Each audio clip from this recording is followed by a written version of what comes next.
Shalom, perkenalkan saya Gisya Mananian dengan NIM 073002500130.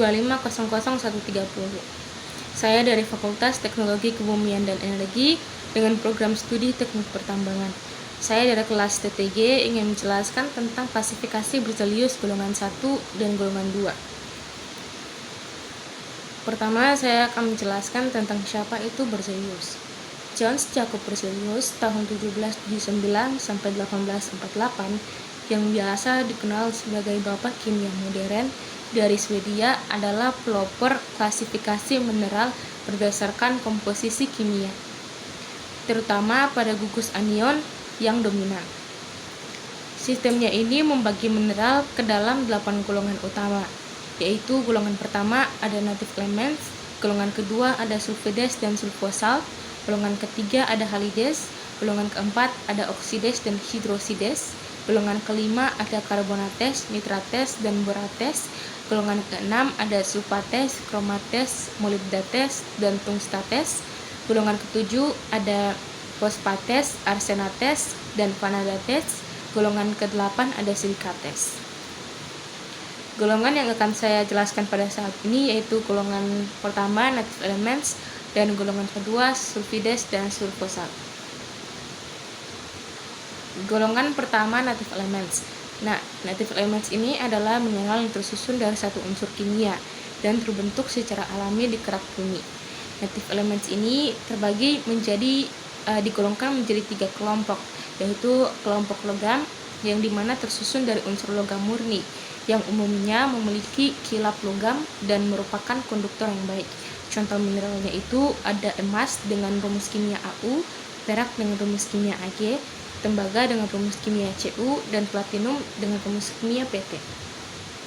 Kemudian kelompok yang kedua ada semilogam dengan yang biasa disebut dengan metaloid, yang dimana unsurnya ini memiliki sifat antara logam dan non-logam dan umumnya memiliki mudah pecah dan memiliki konduktivitas listrik yang sedang. Contoh mineralnya itu ada arsenik dengan rumus kimia As, antimon dengan rumus kimia Sb, dan bismut dengan rumus kimia Bi. Kemudian kelompok ketiga ada non-logam, yang dimana unsurnya ini terdapat di alam dalam bentuk murni dan umumnya memiliki kilap non-logam, mudah rapuh, dan mempunyai isolator listrik yang buruk, kecuali grafit, karena grafit ini memiliki elektron bebas di dalam struktur lapisan. Contoh mineralnya itu ada grafit itu sendiri dengan rumus kimia C, terus karbon dengan rumus kimia C, diamond dengan rumus kimia C, dan belerang dengan rumus kimia S. Kemudian ciri-ciri dari native elements. Ciri-ciri pertama itu tersusun dari unsur kimia saja, misalnya emas, perak, tembaga, belerang, dan karbon, seperti yang sudah saya jelaskan di awal. Kemudian ciri-ciri kedua itu warnanya sangat bervariasi, mulai dari yang warna gelap, abu-abu, hitam, coklat metalik, hingga kuning keemasan.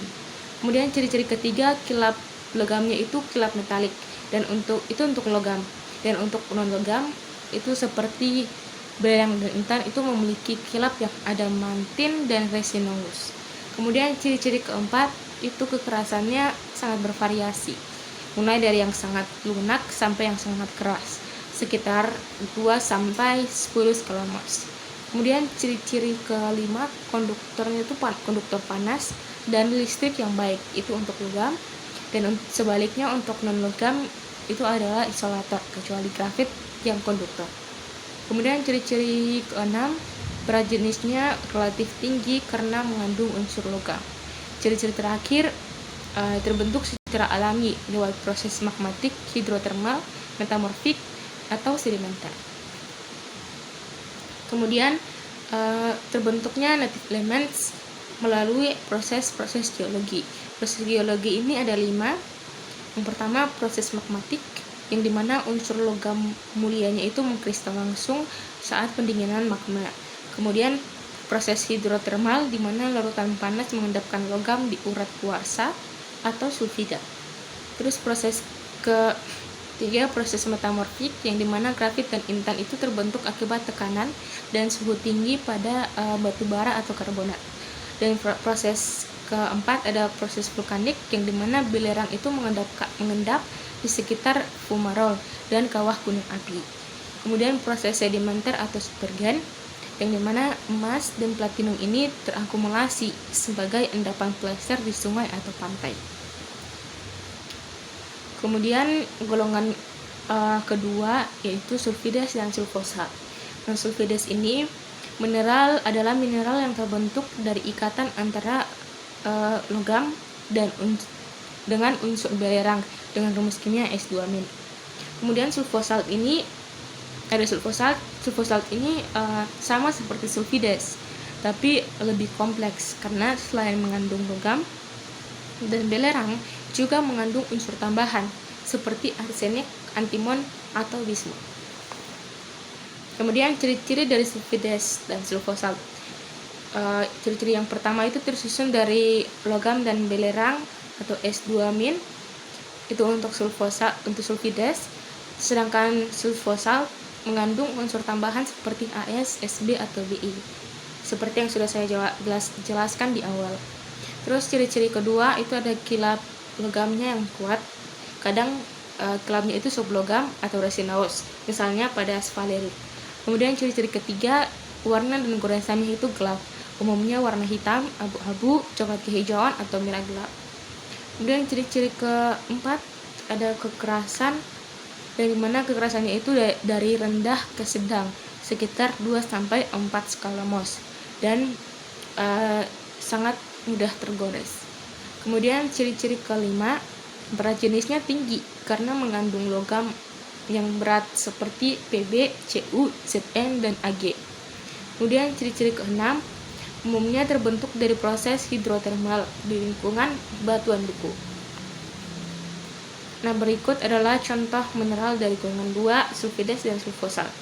Untuk sulfides, itu contoh mineralnya itu ada pirit dengan rumus kimia Fs2, dan galena dengan rumus kimia Pbs, sphalerit dengan rumus kimia ZnS, kalkopirit dengan rumus kimia CuFeS2, dan untuk sulfosat ada contoh mineralnya itu pertama itu ada tetrahedrit dengan rumus kimia CuFe12, Sd4, S13.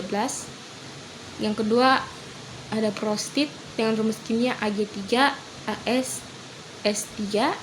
Dan yang contoh terakhir ada pirarikirit dengan rumus kimia Ag3, Sb, S3. Oke, berdasarkan penjelasan yang sudah saya jelaskan, dapat disimpulkan bahwa sistem klasifikasi Berzelius mengelompokkan mineral berdasarkan komposisi kimianya.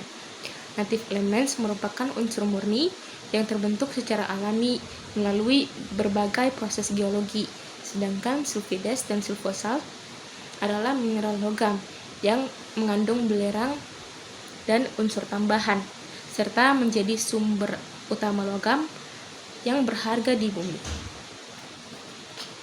Sekian dari presentasi saya. Terima kasih telah mendengarkan. Maaf jika ada salah kata. Tuhan Yesus memberkati.